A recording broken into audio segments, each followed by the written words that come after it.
For 11 months, Daniel disappeared every Sunday morning to the same empty parking lot. No one ever met him there. Nothing ever happened there. Which only made people more certain something was wrong. No phone, no music, no book, just Daniel, alone in a car in a parking lot that had nothing in it worth looking at. His friend Marcus noticed first. He had driven past once by accident and seen Daniel's car, engine off. No visible reason for being there.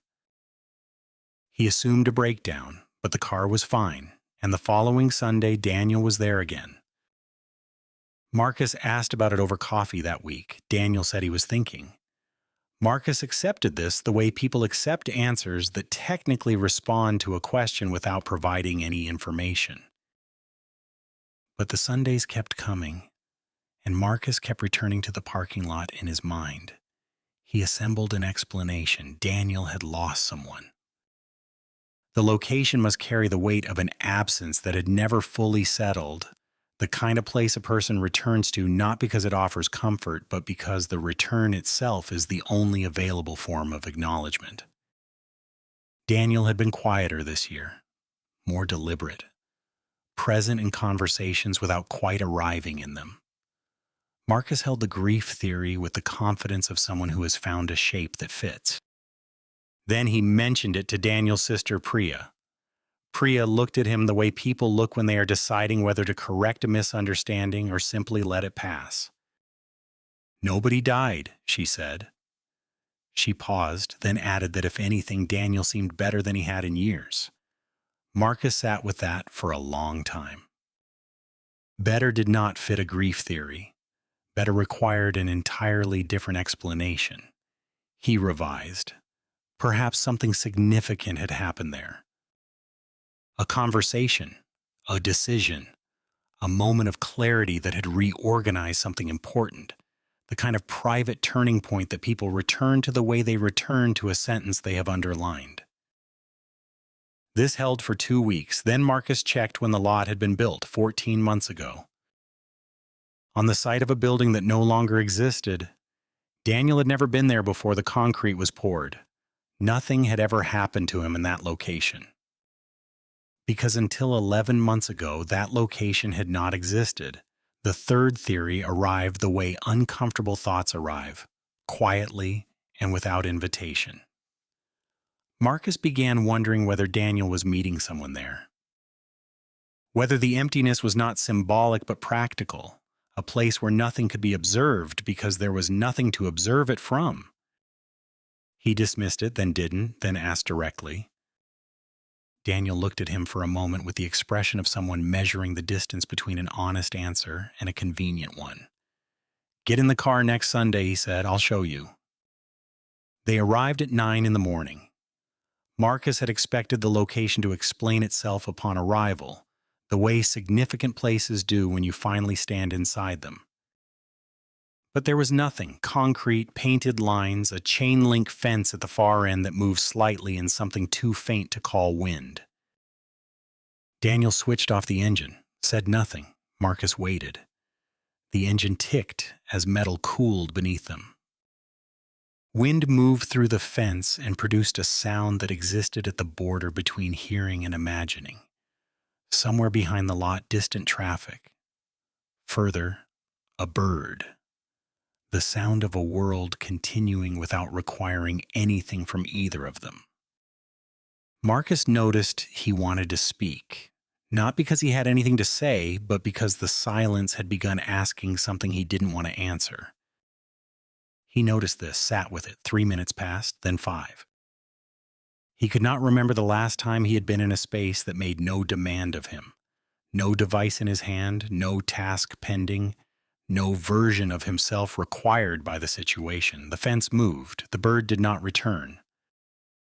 Marcus noticed he was still waiting for something to happen and then slowly understood that nothing happening was exactly the point. "For most of my life," Daniel said, "I couldn't hear my own thoughts, not because things were loud." Marcus looked at him. Daniel kept his eyes forward. "I was always adjusting, laughing at things I didn't find funny, agreeing with opinions I'd never examined, starting to say something and redirecting it mid-sentence because I'd already calculated how it would land." He paused. I didn't know I was doing it. It felt like being normal. Marcus thought of a text he had rewritten 6 times the previous Thursday, not for clarity, to control what the other person would think of him before they had even finished reading it. He said nothing. The strange part, Daniel continued, wasn't the performance. It was discovering that the filter ran deeper than behavior. I was editing my thoughts before I became aware of them. Something between having a thought and hearing it was already adjusting the thought for an imagined audience. He looked at the fence, not just what I said, what I allowed myself to think. Marcus looked at the fence too. Wind moved through it. Daniel was quiet for a moment. When that stopped, he said finally, I started noticing which thoughts had actually been mine. He didn't continue immediately. The career I'd been building, the opinions I held confidently, the things I believed I wanted. He paused. Most of it had been assembled from years of performing for people whose expectations I'd absorbed so completely I'd stopped being able to hear the difference. He looked at the empty lot. I didn't come here to find peace. I came here to find out which parts of my life actually belong to me. Marcus did not respond. He was looking at the painted lines on the concrete, but he was not seeing them.